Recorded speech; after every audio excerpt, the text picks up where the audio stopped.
As buscas por vítimas e sobreviventes do rompimento de uma barragem da mineradora Vale foram retomadas hoje cedo em Brumadinho, na região metropolitana de Belo Horizonte. Já são mais de 290 pessoas desaparecidas.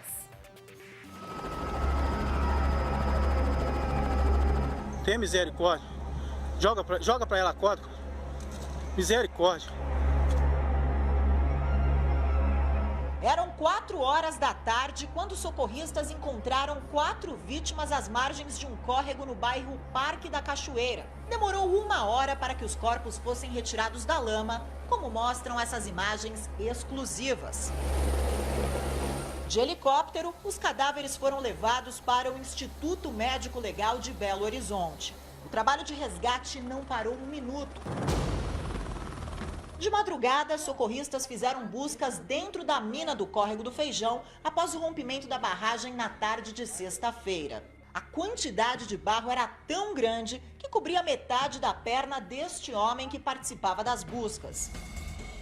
Esta mulher, no meio da lama e bem próximo à barragem, é resgatada por um bombeiro com a ajuda de uma corda. Joga pra ela a corda. Misericórdia. Mas vai puxar, tá? Nos escombros de casa, o marido tenta salvar a esposa. Que por favor, me fuja!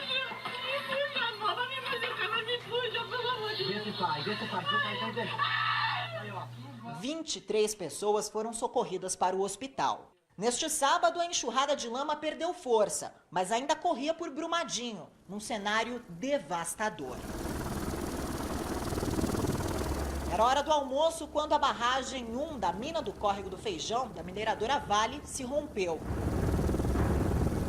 O mapa mostra o local antes do acidente. Os funcionários da empresa estavam na área administrativa. A lama desceu por 1 quilômetro e atingiu os prédios da companhia, continuou por mais 4 quilômetros até a comunidade de Vila Feterco, chegando no rio Paraupebas. O pátio do Vale ficou assim. Este agricultor estava na roça embaixo da barragem e conseguiu escapar. O que está acontecendo? O que está acontecendo, gente? Ó, o menino, isso é alguma coisa, o mundo está acabando. Eu falei assim, não é o mundo acabando, isso pode ser uma outra coisa. Aí o menino falou assim, pode ser a barragem que estourou, ele já estava falando que ela estava perto de estourar. Aí nós começou a correr, já tinha gente na lama, tipo assim, me salve, e entrando dentro daquelas lamas, essas lamas tóxicas. Você tenta dar abraçada nisso aí, você não consegue fazer nada não. É igual areia movediça, o negócio é afundar para dentro, entendeu? Várias casas foram destruídas. Uma delas é a da mãe de Rony. Nenhuma residência do vilarejo resistiu ao rompimento da barragem. Ao todo, 81 pessoas estão desabrigadas. Tinha uma casa aqui mais ou menos uns 6 metros depois da casa da minha mãe e foi arrastada para dentro da chácara da minha mãe aqui. Foi arrastada praticamente inteira e depois desabou. É até difícil de acreditar, mas aqui atrás passava um córrego e eu estou em cima do telhado de uma das 8 casas aqui do Parque da Cachoeira que foram arrastadas pela lama. Estamos numa chácara a menos de 10 quilômetros da mina do Feijão. Aqui atrás havia um pomar que ficou completamente destruído. Os mais de 12 milhões de metros cúbicos de dejeto arrastaram tudo o que tinha pela frente. Mas é só olhando de cima que dá para ter uma ideia do estrago que o desastre provocou. Uma ponte férrea foi partida ao meio. Lenice era uma das tantas pessoas que buscavam notícias de parentes e amigos desaparecidos. Na rua da minha casa tem umas 8 pessoas. Eu tô passando mal, não tô aguentando nem... Em meio a tantas buscas, apenas uma certeza. Acabou Brumadinho. Muito difícil, né? E além das perdas humanas, essa tragédia também causou enormes danos ambientais. Para explicar o que a justiça pode fazer nesses casos, a repórter Marcela Munhoz conversa agora com uma especialista lá no nosso estúdio em Campinas. Oi, Má, bom dia para vocês.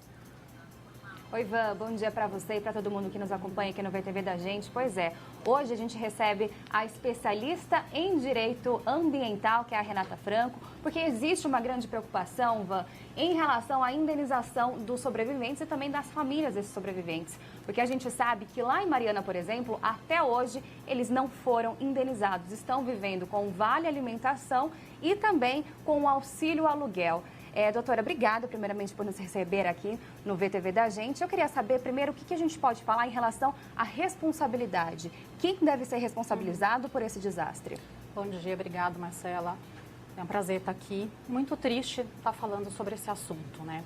Bom, quem que poderia ser responsabilizado? A empresa, no primeiro momento, né, desde a direção, dos sócios, dos representantes legais da empresa, aos funcionários que trabalham nessa área ambiental, que são responsáveis tanto pelo projeto, quanto pela manutenção, pela fiscalização dessa parte na empresa. Além disso, a gente tem a questão da omissão do Estado na fiscalização da qualidade, da manutenção dessa barragem. Então, acho que essas pessoas, no primeiro momento, responderiam por esse dano ambiental e por essas vidas que foram perdidas. Tá certo, mesmo porque a gente falou sobre um dado agora há pouco, que apenas 3% das barragens que existem no Brasil em 2017 foram fiscalizadas. É um dado que assusta bastante, né, doutora? Assusta, é pouco mesmo. É sabido, né, que os órgãos ambientais, de um modo geral, eles têm uma parte técnica, né? Faltam pessoas, falta um braço, de fato, para uma fiscalização. O processo de licenciamento ambiental também precisa ser melhorado. Então, na verdade, precisa ter toda uma readequação dessa parte do Estado, administrativa do Estado, para a gente ter uma maior segurança na questão envolvendo barragens. E tá certo. A gente sabe também, doutora, que os danos foram muitos, né? Não só os danos para as pessoas que, enfim, acabaram sendo vítimas aí desse desastre, mas também para o meio ambiente, para as águas e pode ter até um dano em relação à saúde a longo prazo, né? E de que forma que essas pessoas podem requerer a justiça para conseguir aí uma indenização, enfim, qualquer outra coisa que caiba nesse caso. Perfeito. Acho que no primeiro momento o Ministério Público ele está atuando à frente dessas questões, seja através da instauração de um inquérito civil para apuração de responsabilidades e até mesmo de como será essa indenização, ou seja através da instauração de uma ação civil pública. Mas de todo modo, aquele que teve alguma lesão, sofreu algum dano, às vezes pode até ser um pescador que está impedido de exercer a sua atividade profissional, ele pode sim buscar, através de uma ação de indenização, a recomposição desse dano, né, um pleito de indenização, até porque ele deixou de trabalhar, ele tem que sustentar a sua família. Então, são danos que a gente muitas vezes não consegue mensurar. Tem sim as pessoas no primeiro momento que foram afetadas, que perderam as suas vidas, que perderam as residências, e tem o meio ambiente que foi afetado por essa lama que devastou, mas a gente tem um dano futuro que a gente não sabe por quanto tempo, né? Eu acho que ainda é muito cedo para a gente falar qual que é toda a extensão do dano. Existe sim a fauna e a flora que foi afetada, mas também essa fauna e flora vai ser afetada a médio e longo prazo. E a população de um modo geral, a partir do momento que a gente tem uma contaminação desse recurso hídrico e não dá para precisar em quanto tempo vai ter a remediação desse recurso hídrico. E à medida que a água é de consumo humano, né, é uma das prioridades, então como isso vai ser afetado, qual é o impacto disso a médio e longo prazo. Tá legal, então a gente sabe aí que são danos para muitos anos aí a longo prazo, enfim, que vão poder ser requeridos também junto à Justiça. Obrigada, doutora, pela participação ao vivo aqui no VTV da gente. Van, volto com você aí no estúdio. Obrigada, Má. Obrigada pelas informações também da advogada aí que cedeu essa entrevista. Uma boa tarde para vocês.